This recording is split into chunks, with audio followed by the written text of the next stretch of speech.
whenever I see a creator, for example, talking about phalloplasty or matoplasty or whatever, there's bound to be quite a lot of comments in the comment section that's basically like saying something along the lines of, "Oh, phalloplasty looks just like a meat tube." Once you completely heal, is the chance of necrosis over with? No. So if you wear tight underwear and you lose blood flow down there, it could still die. This is going to be a heavy one. I'm gonna be the first to talk about it. I mean, I really don't know if a lot of you trans really talk about it. But surgery, after surgery, that was the worst pain of my life. I'm not gonna lie to nobody. Man, I went home and questioned myself, my life. What the hell did I do to my body? Like, y'all gotta understand, you dealing with bottom half, you dealing with your arm, you dealing with another piece of skin graft they take to put on your arm. Like, for a lot of y'all people. Welcome back. Before I move forward, I just want to say this. I make these videos because I care. I care about the trans male community. I care about young people. I care about making choices that are irreversible. I care when I see information being put out that I consider to be misinformation or on some level hiding what's really the truth. Now, that being said, if you choose to have these kinds of surgeries, more power to you, friend. But I also want to let you know that I disagree with this surgery. And I believe that it is not helping, nor does it help, in my opinion. I have seen more negative in my lifetime of transition than I have seen positive. On TikTok, it's very hard to find people actually talking about this, the pain, what you have to deal with, all the things. All you see is trans joy, and this is great. And I believe that that's happening because they don't want to say it. Because when you say things against the trans community, like as I do, you get piled on. And I'm 63. I can handle it. I've been doing this stuff for a long time. I don't care. I'm not a part of any community. But that being said, a lot of these young people, they need community. They need to feel part of. So I know why a lot of these guys are more like, it's just a little pain, or it's just this, or I'm only going in my 7th surgery, as if that's completely okay. And I only have this huge scar on my arm, and so forth and so on. So I'm bringing this to you not because I hate you, but because I care about you. And because I care about the future of transsexuals getting things they need to move forward. I don't necessarily believe you need to have this particular surgery in order to move forward in your life. And I've proven that. And so I want to give the other side of the coin, but I want to show you why I believe these things are not something that should be so easily done, and that more and more young trans men, female to male, are getting these surgeries. What happens when you decide you made the wrong choice? As we know, this is happening. Okay, it's bad enough with chest surgery, but with bottom surgery, there are so many insane complications that these people just don't want to talk about. So with that, thanks so much for hitting the subscribe button and the like button and the comments. And this is going to be a difficult one today, but know that I do it out of love and respect and not out of hate. Okay, so with that, let's get into this next one. So I finally got the pump last November, and it was amazing. Emphasis on was, I had it in for like a month, and right before I was supposed to leave, I got at the end of November, supposed to be able to return to work in January, but I ended up getting a really bad infection, and they had to take out the pump. And now I have to wait a year before I get it again. It was a long process. It was pretty grueling, but I think it was worth it. I mean, ideally, I would like to have not had the infection and lost the pump. Anyway, prior to getting the pump, I already had a lot of feeling in my phallus, and then once my doctor put the pump in, the feeling was even more intense in the best possible way, because what he did was he took the pump, he anchored it directly to my pubic bone, which made the feeling even more intense, but in a really good way. I only got to try the pump out a few times before they removed it. I don't even know if I was supposed to try it. It was really cool. In order to inflate it, you have a pump, and it's in one of your balls, and it's pretty easy to do. You just press it a few times, and then right above it is another, like, kind of like a button where you press it and you hold it down to release all of the air that had been inflated. It was really easy to do. It wasn't painful at all. When I first got the surgery done, it was... But now you don't have it. You don't have it. You only had it for a little bit, and then you got an infection, and now you don't have it. But I really want to know is, because you don't talk about it, What happens now that you don't have it? And all of those major surgeries that you just had on your bottom half, okay? What happens now? This is the part that nobody's talking about. That's so upsetting to me. All they're talking about is, I got this thing, it made me feel good for a little while, then it got an infection, and now I don't have it, but wow, was it good? Like, was it really worth all of the insanity I'm going to show you right now for that couple seconds of pleasure? Like, I have pleasure. I have a lot of pleasure. I don't have any of those surgeries. Okay. And it's why I keep wanting to show you that you don't need to have that in order to create pleasure in your body. What you need to understand is some things you can fix, some things you can't fix. Move forward in your life, because this surgery is actually insane. Okay. So, I'm not laughing at him. I'm just laughing at the concept. Now, I know some of you have no idea maybe what this guy's talking about. So I found this video, which I think will help for you to understand a little bit more. This is a penile implant, identical to the one that I got last week. And I know you're all dying to hear about how it works. It has three main parts: the cylinder, the pump bulb, and the reservoir. This guy sits between your pelvic bone and your bladder and is where the saline sits when you're not using the cylinder. They take the cylinder and attach this part with heavy-duty sutures to your pelvic bone. As your body heals, it produces scar tissue around to really anchor that into place, which is why it's so important when you're healing to take it easy and not do anything that could weaken the anchor site, like running, squats, gymnastics. I don't know. You just want to be really, really careful. This is the pump bulb, and this sits in the scrotum. When you want to use it, you squeeze it here. And when you want to deflate, you push this button above. I really need to get new glasses. No shade, friend, but scar tissue? And like, what?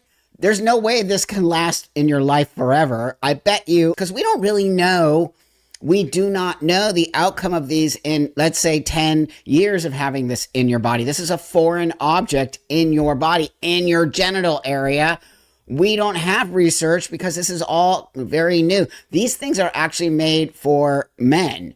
They're not made for trans men. They're made for men, and now they're using them in trans male genital surgery called phalloplasty. I think this one is called RFF, like radial forearm flap, which I'm going to show you what that means. But I'm really concerned with what happens later on when it's not working for you. So this is the same guy, okay? After I guess he got the surgery.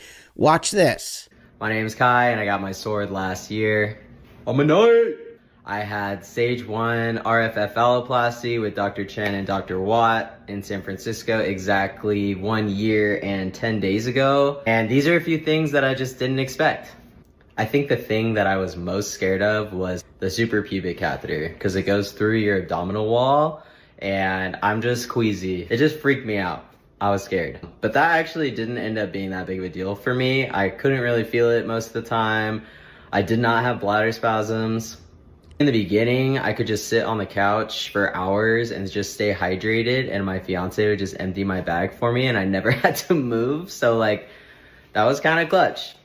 What was not clutch was having it for 5.5 months, which leads me to the next thing. I was really not mentally prepared to have a complication, which is my bad because complications are extremely common.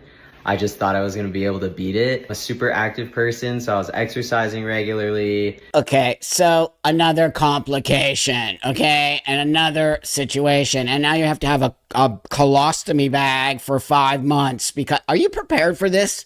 Because he said I wasn't prepared for it. Are you actually prepared to do all these things to your body and have all of this stuff in your body while you are recovering? And then what is the recovery process? Wondering if you're prepared for this. Hey everyone, I guess it's time for another arm update. Look at that scar. It is healing so well. Between physical therapy, the products that I've been putting on it, and just the consistency, paying attention, it's really coming around. I've got great mobility, slim to no pain. And look at this. Here in a second, I'm going to clap my hands. Yeah, no pain. Snap my fingers. The things I can do. Ha. By the way, that scar never goes away. never goes away. So you have a ripped, huge, again, it's your choice. I get it. As an adult, it is your choice. But are these things that you're prepared for in the next part of your life? To have all of these things, what happened to your arm? What happened to your arm? What happened to your arm? Which is going to keep replaying to you. It's why when we transitioned back in the day, which it should be, we transitioned so that none of these things showed, so that you could just go into I can go to the beach with my shirt off, run around. No one ever knows anything, okay? My bottom half, yeah, but I don't go around showing it on the beach or anywhere else. And if I do, I'm prepared to have that conversation. But are you actually prepared to have the conversation that you had penis surgery? That's why your forearm looks like that? Y'all, it's been a while. So, I don't think I have let you guys know, but I have another repair surgery coming up, which is a bummer, but it is what it is. Because I really, truly am still really happy with my decision to move forward with RFF phalloplasty that I did in April. But I have had fistula complications. So I had a repair surgery in August. I'm going to have a repair surgery on November 22nd. Hopefully that'll be the last of my repair surgeries. But the exciting thing about this next one is that Dr. Chen, my surgeon, has agreed to roll in a glandsplasty into this repair. So when I come out, the little guy is going to have a little hood. But keep tuned in, like my page, comment, ask questions. I'm happy to answer any. I notice it's Dr. Chin already did a couple of these, okay? So he must be the new doctor that's doing all of this stuff to these guys, okay? So he's excited to go into his surgery. Like, there's a lot of stuff here that I want to sort of address. And, you know, when you are transitioning and you're looking forward to getting these things, like I was actually looking forward to getting my top surgery. But I'm going to say top surgery is not the same as bottom surgery. There is not a huge amount of complications. You pretty much recover from it and move on with your life. I have noticed watching a lot of these that these guys are in and out with complications, and then they pretend like there's no way anyone's okay with 7 complications, 3 complications, you're back in the hospital. There's no way. If any of you out there have ever had surgery or had to go, it sucks. It's horrifying. It puts your whole life back. So that's why I told you that I wanted to do this, because I feel like these guys are not being so super honest. They kind of have to be stealth in this way that says, I'm okay with it. I'm happy with it. When, you know what? What if you're not happy with it? What if you're not happy with it? So that segues into my friend Scott Nugent, who had bottom surgery way before these guys did. And this is what he says. My name's Scott Nugent, and I'm a transgender man that fell for the lie that somehow altering my body to look male would make my life better. Well, fast forward, years after the bottom surgery, this is what remains. I get infections all the time and will continue to do so until the day that I die. You see, no child should be subject to gender butchery, and that's what it is, because I've done it. But if we stop childhood medical transition in California, we stop it for the entire United States of America and maybe even worldwide. I ask that you please donate today to protectkidsca.com and stop the butchery of childhood medical transition today.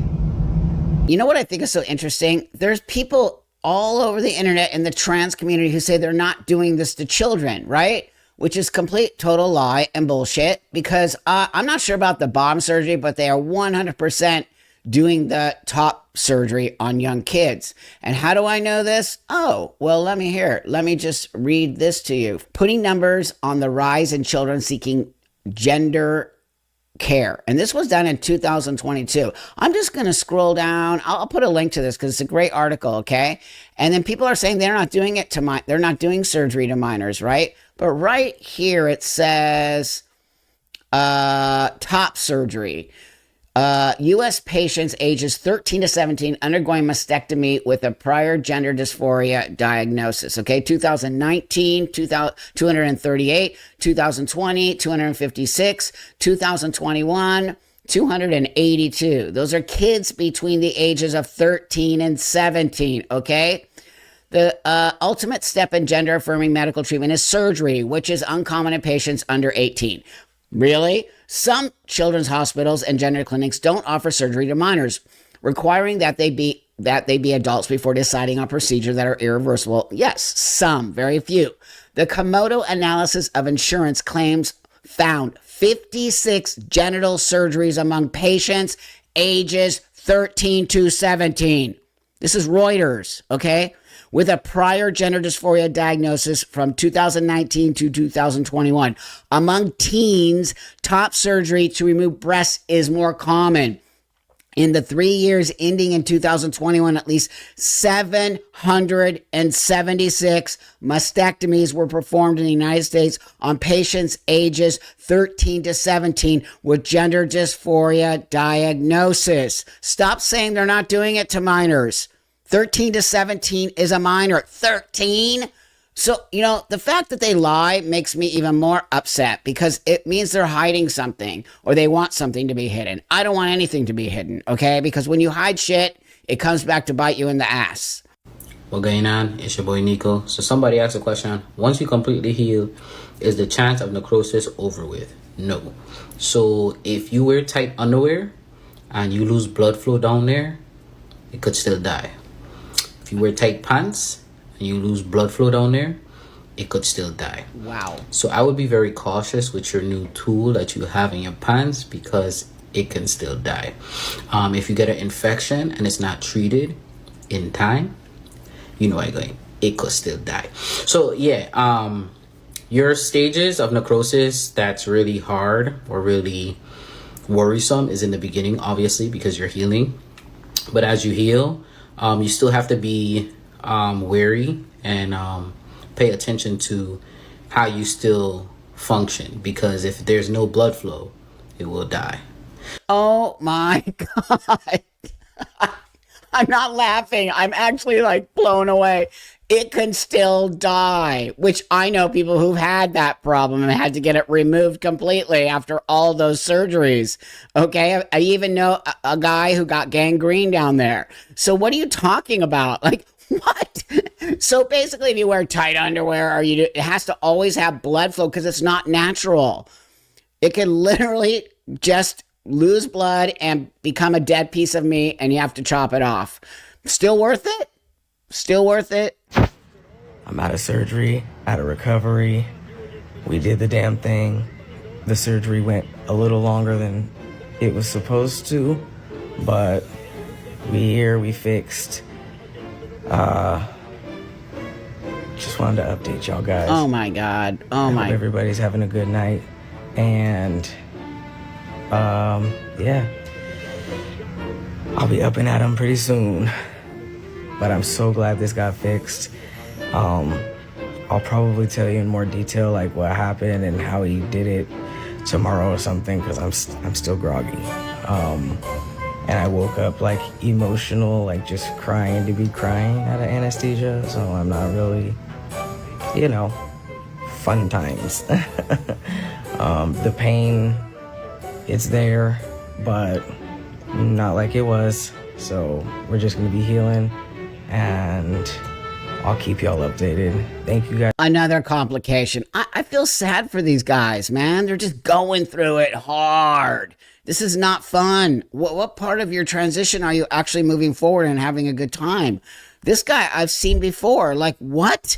How many complications do you have to have? I really don't understand how these surgeries are even happening. I just don't. I understand they're adults and they're able to do this, but I just don't understand how this is.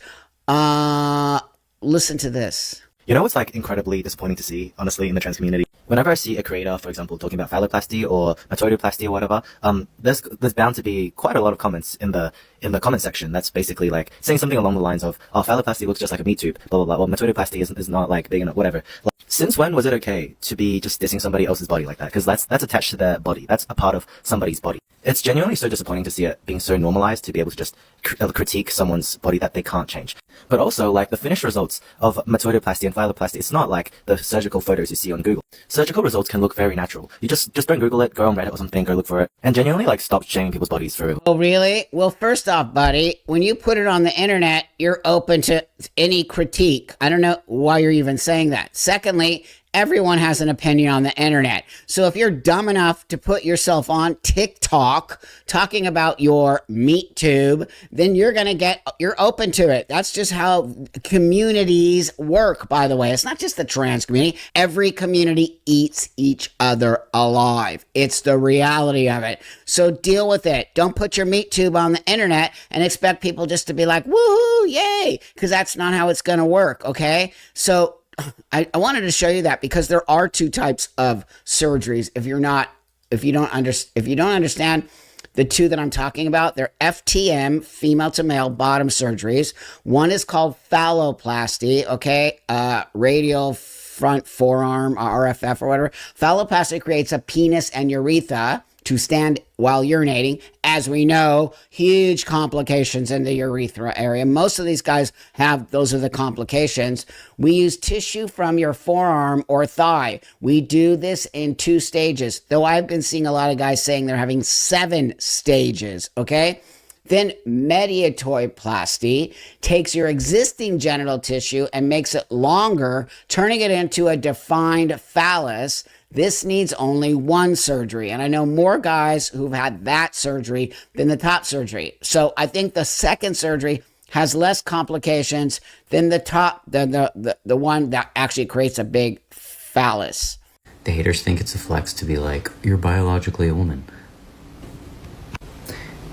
Right. Right, if I wasn't, I wouldn't be trans.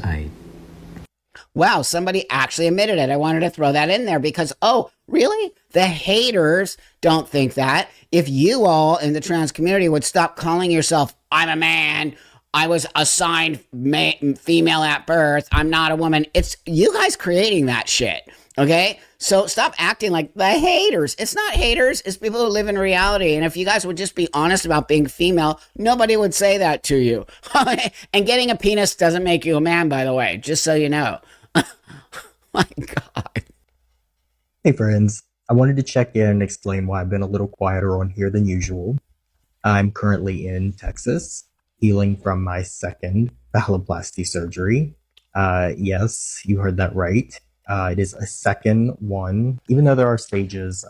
Really, mine should have been kind of all in one. Should have been. But this surgery was to finish the procedure, what should have been all in one, which would have been the vaginectomy, scrotoplasty, phalloplasty, urethral lengthening. It was supposed to all be in one. But during my first surgery in March, I woke up from the anesthesia, did not have a phallus due to a complication with blood flow. A complication with blood flow again. My God, what? Like, I'm just going to show you. They're just all have complications. Yet there they are. Oh, I was supposed to be done with the surgery, but now I'm in my 200th surgery. I'm going to get this thing to work. I swear I am. I'm going to get it to work. Like, give up. Like, what? I hope people really see this who are even thinking about getting phallo, because I'm telling you right now, man, you are going to be in for a big surprise when you do this. So I want to show you this if you're not understanding what radial forearm phalloplasty is, okay? So I'll just put all this up here. It talks about exactly what it is. This is it. It just talks about the stages and all of that. And you'll see the graft here and what they do to the forearm, okay? And you have to remove the hair, because if you don't remove the hair from the forearm, bad things can happen, like this. When I had the surgery, they found 6 inches of hair I can send you pictures to on the inside of my urethra. So if you think of, use the wrong skin or whatever. What? Anyway, the guy needs to be disbarred, truly. Dude, I mean, guys, he needs to be in jail. Forget disbarred. What? There was hair in the urethra? So, what? So they didn't even do any electrolysis or whatever they do to get the hair growth. How did that happen? Well, that's an interesting story because they sent something to me about doing the electrolysis, and something inside me, Yeah. didn't want to do the surgery. Okay. And so I didn't do the electrolysis, and I called him Okay. about 3 weeks beforehand. I'm like, I haven't done the electrolysis. I probably should, postpone this or whatever. And the nurse got back to me and said, oh, the doctor said that's okay. I was like, wow. Okay. Dude. Wow. I mean, I'm not a doctor. So, yeah. There it is. I did an interview with Scott. I'll also put the link there so you can watch it. He's really a good guy, and it's very important that he speaks up about the doctor literally said you don't need to do it, but if you go to the website, it says you have to do it. So there's these wingnut doctors again that I keep trying to expose to you all, okay? So I just want to show you this real quick here because Phalloplasty, San Francisco Phalloplasty surgeon, now with 8 malpractice suits. This is the doctor that Scott Nugent went to. And he has 8 malpractice suits. And he ended up losing his license in California. And guess what he did? Dr. Crane. He opened a clinic in Texas. Just so you know, you can lose your license in California, go to another state, get a license in another state, and open up a clinic there. Did you know that? I mean, what? How do you not lose your license right across the board to never practice medicine again when you do stuff like that to people? It's shocking. I don't understand our medical system. I'm really blown away. I'm going to leave you with these last 2. This one I felt to be very, very important. Number one reason is something I think that a lot of people don't talk about is their elderly years. Their elderly years. And for me, I've worked with geriatrics for the past 14 years of my life as a nurse. And what I've saw over the years is that the number one reason for, death in elderly people or just complications is normally through your urinary tract. People get UTIs, they become confused, they end up with sepsis, and they end up dying from an extreme infection. Not saying that's the case for everybody, but that happens more often than a lot of people would know. And as I think about surgery, I think about my future, I really think about, what it entails for me to have that surgery and the urethra lengthening. Just the whole switch up of surgery down there makes me concerned that as I get older, that sphincter won't be as strong, and then I may end up with more complications down the line. Which is also another reason why I don't want fallow, because there's just way too many complications around having fallow, and those complications are just too much for my life. Now, a lot of See, no one's talking about that because I'm too old, Buck. Sit down and shut up. Like, I'm 33 plus years in this thing. I don't have any complications. I don't have any health problems. I have none of what this guy is telling you you will have when you get older, when you're dealing with your phalloplasty. Okay, is it actually worth it? Really? Seriously? Do you want to live long and have a great life, or do you want to live because you really needed to get this phalloplasty and 7, 8, 9, 10, 20 like complications in and out of or this guy right here? This one breaks my heart. I did a whole video on this guy right here. Is a little more experimental than he's led people to believe. I'm really glad that a video like this exists, and I highly recommend you go watch the whole video on Liam's account too. I feel like a lot of the time with phalloplasty, we tend to focus mainly on the physical and the visual results that a surgeon can give us, when we should equally be focusing on the transparency and the honesty of these doctors when it comes to how they perform their procedures and how they handle complications with current patients as well as past patients. If I could relive the past year of my fallow recovery, I would not go to the same surgeon that I ended up going to, because their aftercare was reprehensible and their transparency ended up not being true at all. Throughout consults, my surgery team insisted on a 40 to 50% rate for post-op complications, but closer to 90 to 95% of their patients have had issues.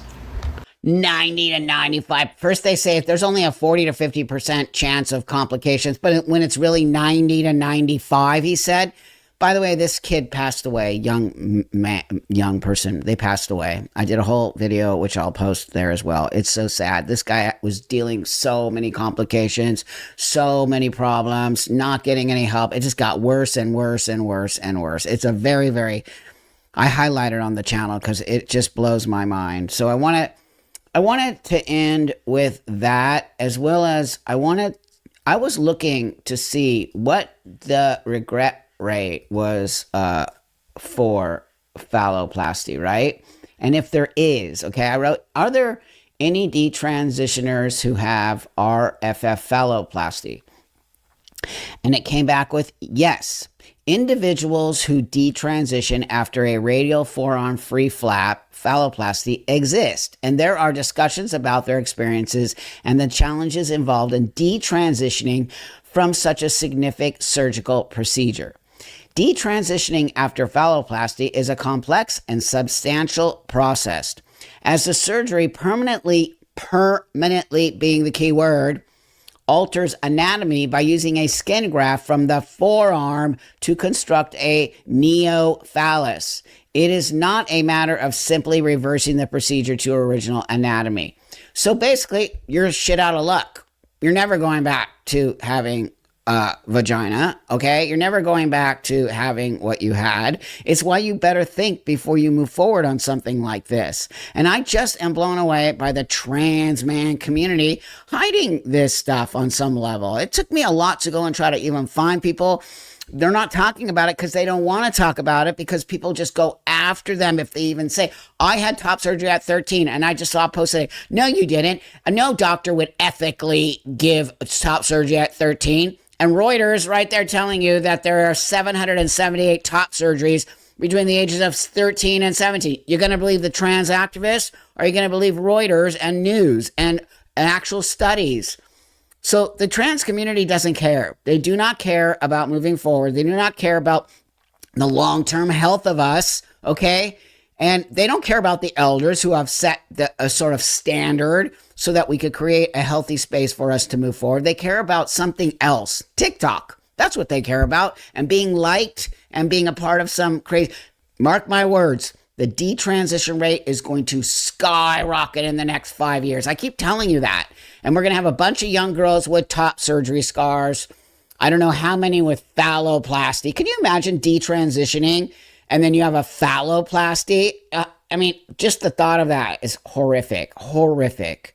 So I just want to say thank you so much for subscribing, hitting the subscribe button, and really supporting the channel. It means a lot to me. And baby girl, wow, I don't know, I'm so exhausted. Baby girl, she woke up at 1:30. Usually she sleeps from like 10 o'clock at night till like 6 in the morning, right? I'm lucky, but last night she was 1:30 in the morning, then 5:30 in the morning.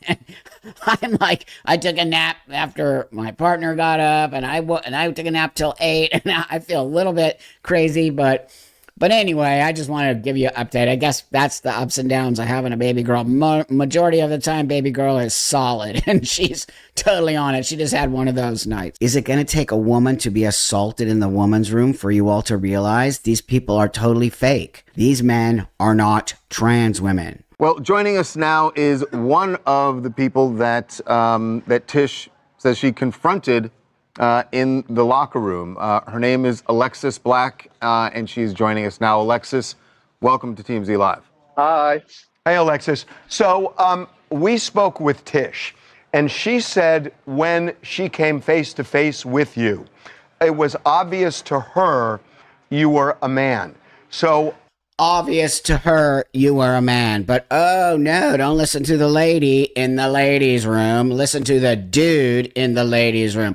Wait till I just like blown away. So, you know, I already did a video on this, but I need to bring you up to speed because it's getting worse. And one of the great things about this whole story here is that Tish is getting a huge amount of support, and people, this is blowing up, okay? Because she stood her ground. Not that other women didn't, but she went off, and it's here in LA, and I'm so disgusted with Gold's Gym. I hope people just totally rip them apart and cancel their membership. So, you know what? I want to just also show you this right here, because just to bring you up to speed, if you're not 100% up on the story.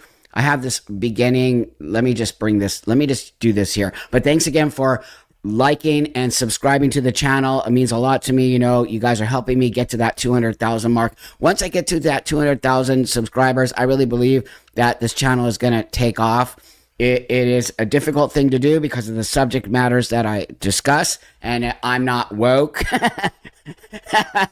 Thank God. Thank you, God, for saving me from that. But anyway, blah, blah, blah. Thank you. Really do appreciate it. Let me show you this first. There are girls naked in there. Look at them walking in there like it's okay. It's not okay.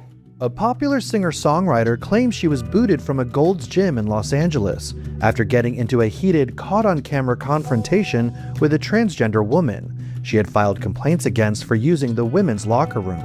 The controversy exploded when Tish Hyman posted a video of a brief shouting match with the transgender gym-goer, who was dressed in all black and accessorized with a pair of dangling earrings. No, now he knows how to be a man, right? Now he knows how to be a man. Stay out of the women's locker room. He needs to have his gym membership revoked for that. And the woman told you. He assaulted me. The girl told already. We already filed reports. You can't get rid of me for this. I'm a woman and I have every right to not want a man in the restroom when I'm naked. There are girls naked in there. Look at them walking in there like it's okay. It's not okay. You know what totally freaks me out about this whole thing is that not hardly anyone, if anyone, I don't think anyone in that Gold's Gym even stood with her. They just walked by. They were acting all shy and embarrassed. This is how brainwashed everybody has become. I'm kind of bummed that I wasn't there. Not that she needs my help, but I would have full on been right next to her ass, especially as a tranny. I would have fully been there in support of her. It's disgusting. Look at him just walk into the women's room like that. So I have something really important to show you about this person, but let me just show you a little bit more of this TMZ interview because it's so gross. It's so gross. It says everything about the trans woman and no one has the balls to call him he. Okay, he's not a trans woman. See, I'll show you why he's not a trans woman. I don't want to get terribly graphic here, but can you kind of explain how you appeared? Do you believe that she was reading something in that you didn't appear to be male? She perceived you to be such. Well, first, I told the people that raised me that this is the way that I was when I was 8 years old, and really I stuffed it down pretty deep, and I began using hormones this year in February, and I actually relinquished that information to her. I started using hormones this year. That immediately makes me a trans woman. And I told my family when I was a kid, lies. Full on lies. I will bet everything I have on this one. Okay? Put all my chips on the table. Bullshit, bullshit, bullshit. This is a predator dude pretending to be a trans woman. Not a woman, a trans woman. Okay? So, this thing makes me so mad, you guys. About name change, and it says female on my ID, and hormones, and I'm registered as a female with the gym. So. And were you at that moment, because she told us about a couple of different encounters, were you fully clothed at that moment? Well, she has become aggressive with me on 4 different occasions, actually at different locations in Los Angeles at Gold's Gym. But fully clothed. I believe I was enrobed in a towel on one occasion, and this last time I was clothed the entire time. Yeah. Okay. Again, I apologize if this is too graphic, but I just think it's important. Let's speak truth, baby. Okay. Have you fully transitioned? Be clearer when you say that. Your genitalia. That is a process that requires a quite lengthy work. Like, for instance, I sat in a chair and had hair follicles removed from my face for 2 Oh my God, see him avoiding the question, number one. Number two, talk about the entitlement. Okay, this dude has such insane entitlement. The act the whole way they're acting, they're a cross-dressing AGP fetishist weirdo dude who's pretending to be trans, and everyone is tiptoeing around him. Don't you all see it? I know you do. I know the ladies see it. I hope you dudes see it, because this is actually pathetic. And one day I hope this, I probably shouldn't even be saying it on YouTube. I probably shouldn't. But bullshit. Electrolysis, that's not what he asked you. Have you fully transitioned? 2 hours yesterday in a process called electrolysis. In order to have that surgery down there, one must have every single hair done that. In order to do that, it would take we'll just say a year or two to have that done. That's literally not even a possibility with where I am in my transition. So look, from her perspective, I'm just wondering if you see her perspective. She's saying that she's looking at you, say, in a towel, and you still have male genitalia, and you may be transitioning, but could you understand her being uncomfortable? No. Well, I certainly do not understand it, but I do get the notion of the fear mongering that she's perpetuating. See, it's all about him. It's literally all the fear mongering. You have no idea what it means to be a woman. You have no idea what women deal with since they're even a little young person, okay? So F off, dude, because you don't care about women's feelings. You don't care what women feel when they're in a locker room with a man, okay? You have no clue what you are talking about. And this is why separation of men and women are necessary, because these people, I have been using the men's locker room for 30 years with no issue. Why? Because I don't fling myself around. Number one. Number two, I don't want to be seen in the men's locker room. I just want to go in, change my clothes, leave, and that. But now I don't even do that. I built my own home gym because I don't even want to go to the gym. I don't even want to feel the insanity that you people have caused. I am not comfortable with it. I don't want somebody to say, oh, there's Buck in the men's locker room. Like, blah, blah. I'm just going to remove myself, figure out how.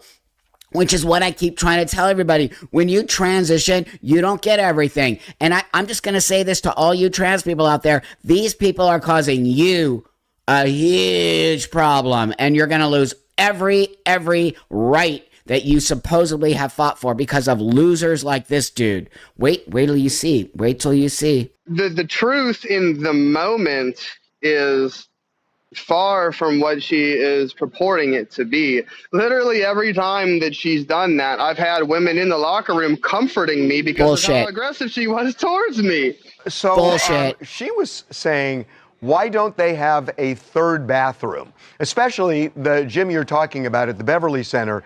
That's been recently built.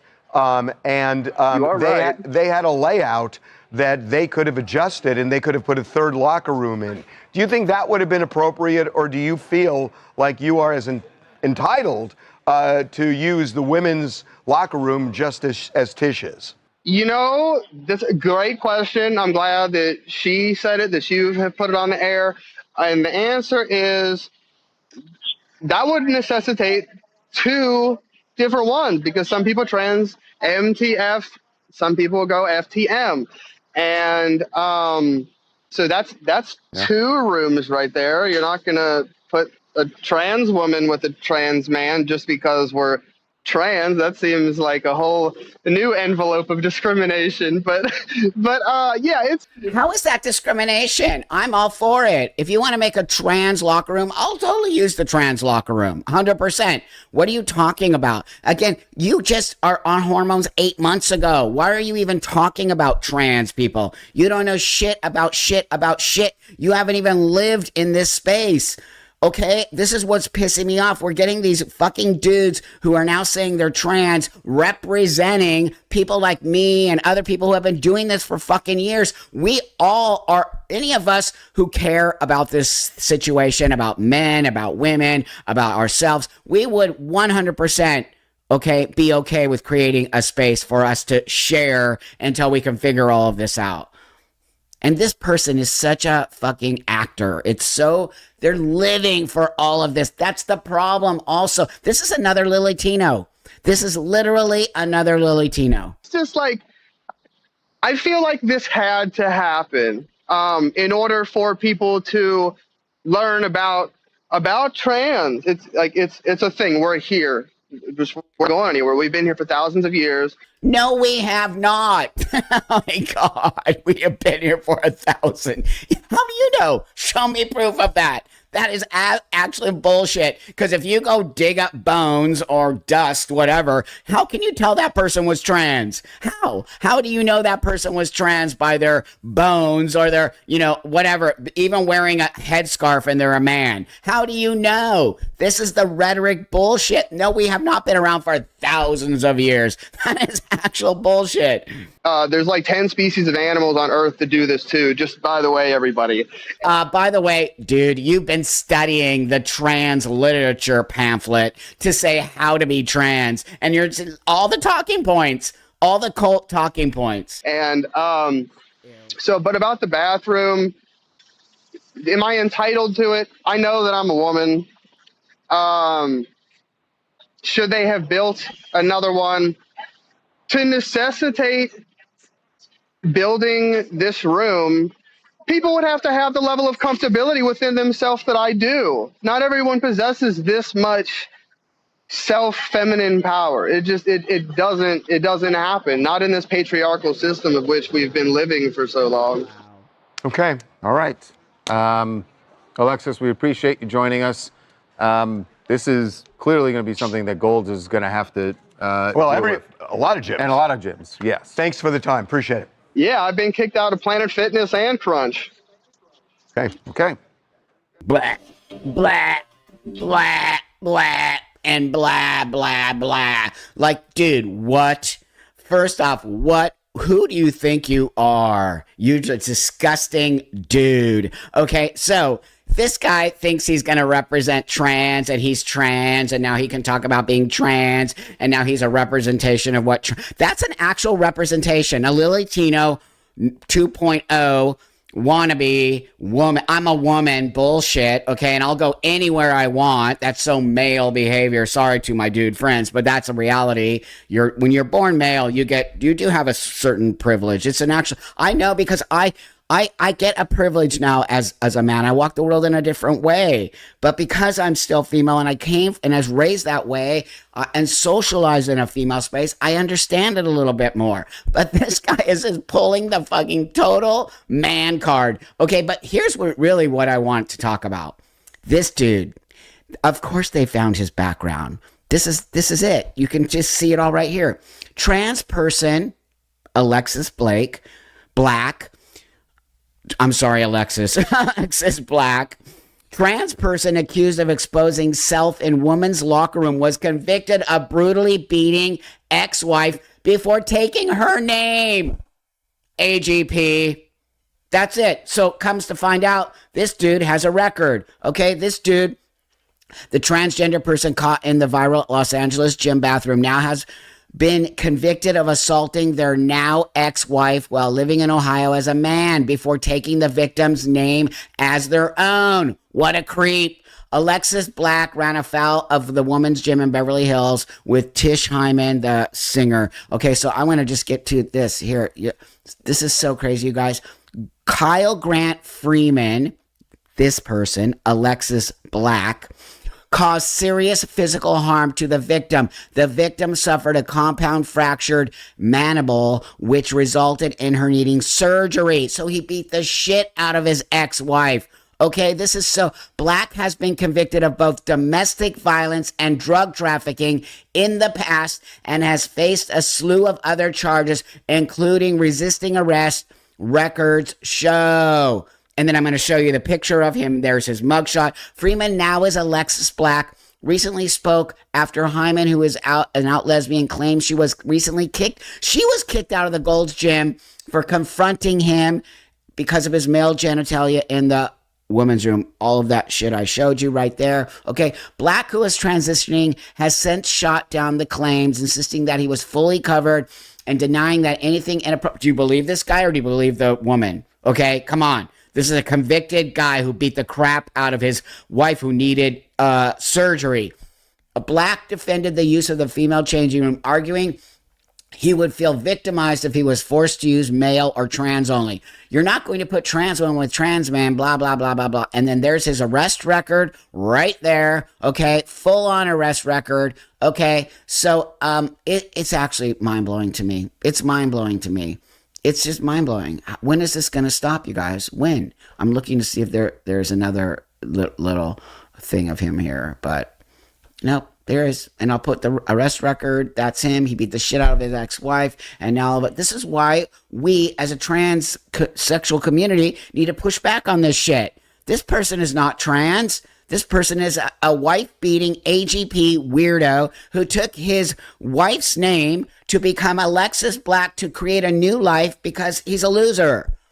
And we're all just like, la, la, la, la, la. Shame on Gold's Gym. Shame on Los Angeles. Shame on the trans rights activism. Shame on anyone who is not seeing this. And it is going to unfold in a bad, bad way if we don't stop it now. One thing I want to say is thanks to all the people supporting Tish and getting her voice out there and getting this thing and making it viral, because we have to start pushing back. And as a transsexual, I will not be part of this nonsense, okay? This person should be nowhere near a woman's. And how are we going to find out who's a person with integrity as a transsexual and the people who have no integrity and are using the trans space to sneak into women's rooms and do creepy shit, okay? How are we going to do that? That's why we now have lost our space, because of people like this.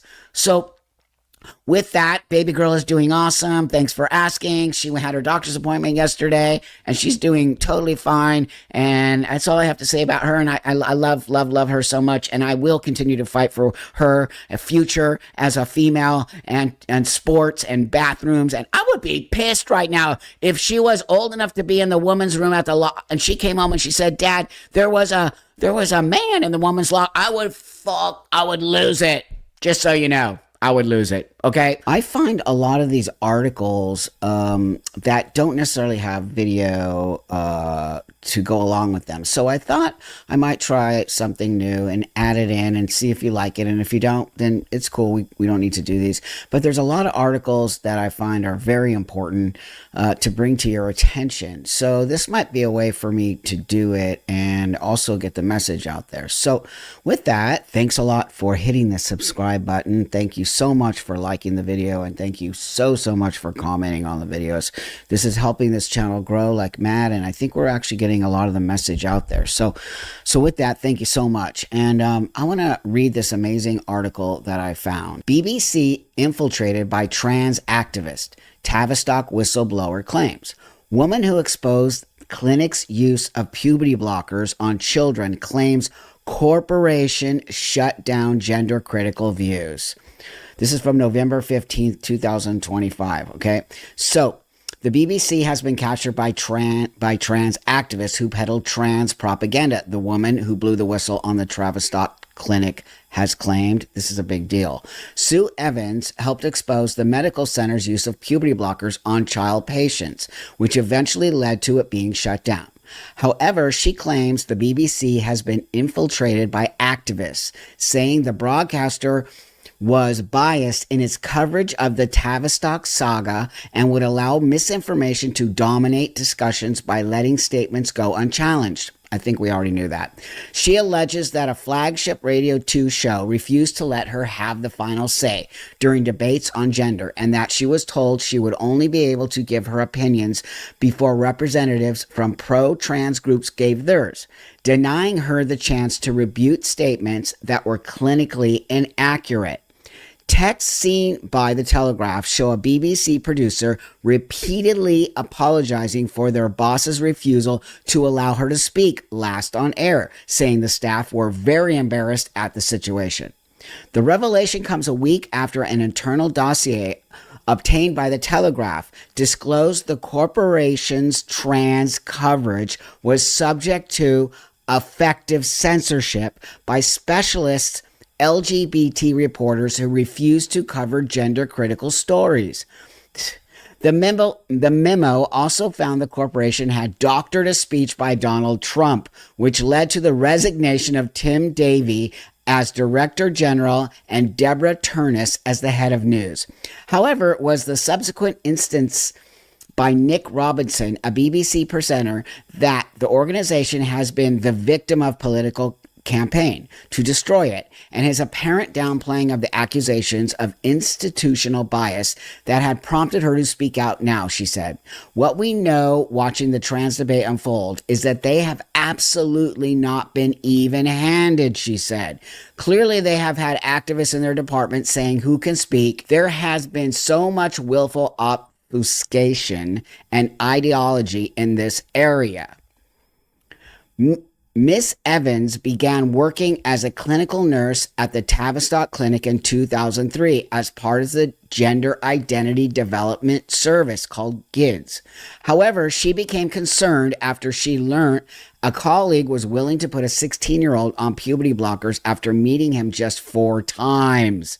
Miss Evans reported her concerns to her team, but decided to blow the whistle after feeling her deep worries were not being addressed. She left in 2007 and eventually joined a concerned mother whose daughter had been referred to the clinic in a legal case against Tavistock. In December 2020, she won a judicial review where a judge initially ruled that children under 16 could not give informed consent to have puberty blockers.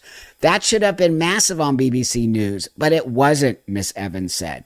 It would always be concluded by someone from the trans community saying, "This is terrible news for trans people. This is genocide in medicine." Miss Evans was invited onto BBC Radio show to discuss the case. Miss Evans agreed to participate on the condition that she be allowed to speak after any pro-trans group to give her a chance to comment on claims made by organizations such as Mermaids, a charity that advocates for transgender children. On this particular occasion, I said I would come on if I was allowed to respond to Mermaids, she said. A BBC staffer initially agreed to this before they were overruled by a senior producer who decided Mermaids would speak last. After learning the order changed of guests, the junior producer texted Miss Evans, "They won't give you the ability to respond to Mermaids. It will be awful. I am so sorry." Apologizing again some weeks later, the producer added, "I think many of us are very embarrassed at the current state of things. I am so sorry about it all." Speaking now about her experiences, Miss Evans said they would always let Mermaids or Tavistock have the final say. It was a constant washout. It always made me look like I had been lying. I felt like I would to be the fall guy, so they could say, "She's a bigot." Where's the balance? There's a very serious malpractice going on in medicine. It's very, very frustrating to feel you get edged out of the picture and be cast as out of touch. While Mr. Robinson insisted the BBC remained the most trusted news organization in the country and perhaps across the globe, Miss Evans said the corporation was part of the problem. Sue Evans says the BBC were so much part of that back then, it was frustrating to watch, she said. The level of misinformation that was allowed to dominate because they were fearful of having any kind of argument. She added that trans activists were always allowed to leave a propaganda-style statement at the end of the discussion. In 2022, the NHS ordered the Tavistock Clinic to close after review found it was not safe for children.